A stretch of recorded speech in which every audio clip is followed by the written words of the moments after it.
Welcome to Lay's Little Golden Books. I hope you all enjoyed today's story, and maybe the grown-ups will remember it from their own childhood.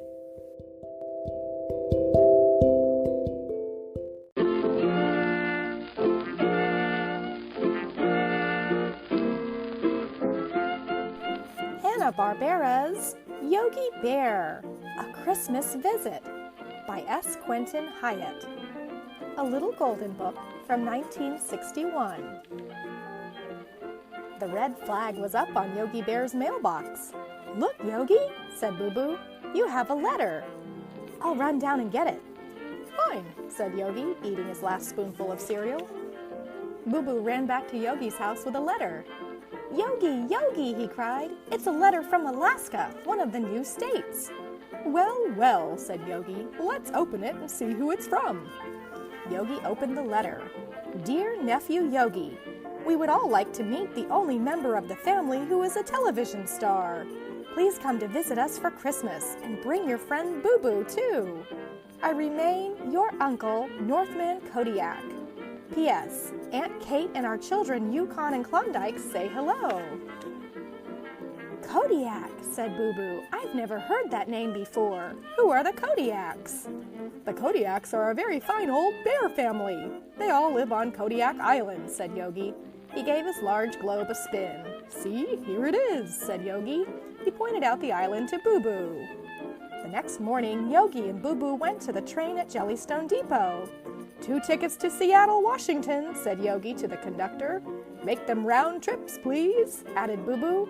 He wanted to be sure they got back to Jellystone Park, the home they both loved so dearly. Yogi and Boo Boo had great fun on the train. They looked out of the window at the beautiful mountains and plains. That night they had dinner in the dining car. It was a restaurant on wheels. "Nothing could be finer than dinner in the diner," said Yogi. "London broil, please," said Boo Boo. After dinner, Yogi and Boo Boo climbed into bed. Boo Boo climbed the farthest, right up a ladder into the upper berth. "Good night, Boo Boo," said Yogi. "Good night," replied Boo Boo. Boo Boo put his head down on the pillow. The wheels of the train seemed to be saying, "Kodiak, Kodiak." "Hey, Yogi," Boo Boo said, "the train wheels are saying Kodiak, Kodiak." "No, no," mumbled Yogi sleepily. "Everyone knows that train wheels say clickety-clack, clickety-clack. Now let's get some sleep." The next morning, the train arrived in Seattle. Yogi and Boo Boo got on the mail steamer bound for Alaska. It seems you have the upper bunk again, Boo Boo," said Yogi when he saw the cabin. Yogi did not like to climb up high when he was sleepy. 3 days later, the boat steamed into the harbor at Anchorage, Alaska. Uncle Northman met Yogi and Boo Boo at the dock, and off they flew to Kodiak Island in Uncle Northman's seaplane. When they got to the island, Yogi stopped at a flower shop and bought a bouquet for his Aunt Kate. 2 dozen forget-me-nots, please," Yogi said to the shopkeeper.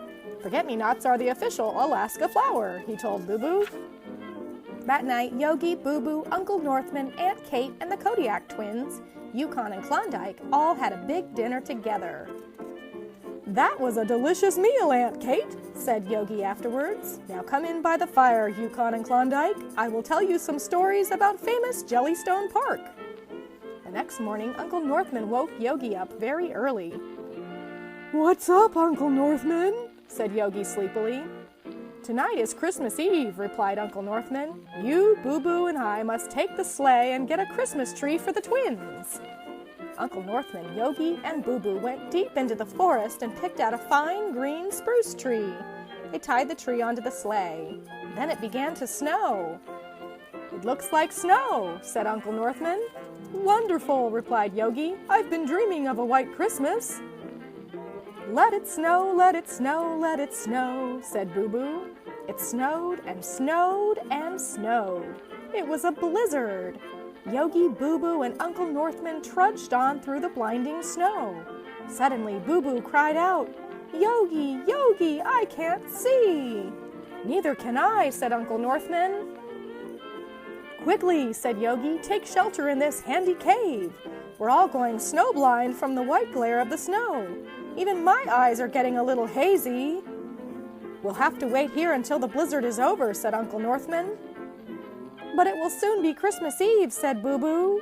Klondike and Yukon will expect us with the Christmas tree. We can't disappoint Aunt Kate and the twins, said Yogi. But don't worry, I have an idea that will save the day. Yogi reached into the pocket of his brightly colored vest and took out a pair of sunglasses.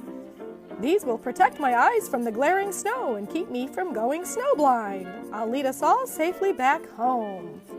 They went out again into the howling blizzard. It snowed and snowed and snowed. Boo Boo and Uncle Northman rode on the sleigh. Yogi led Uncle Northman's horse through the storm. Oh, what fun it is to ride in a one-horse open sleigh, said Boo Boo. They arrived home just in time for dinner. Steaming bowls of Aunt Kate's homemade cranberry borscht with cocoa and hot currant buns for dessert. The next morning, Yukon and Klondike found a big and wonderful Christmas tree in their parlor. After they had opened their presents, Uncle Northman told the twins how Yogi had saved the day by wearing his sunglasses to ward off snow blindness. Say, Yogi, said Boo Boo, I've never seen you wear sunglasses before. How did you happen to have them? Well, replied Yogi, all celebrities wear sunglasses when they travel. I'm a television star, so I thought I'd better take them along just in case I ran into some fans. You certainly are a smart bear, Yogi, said Uncle Northman. Smarter than the average bear, replied Yogi with a grin. The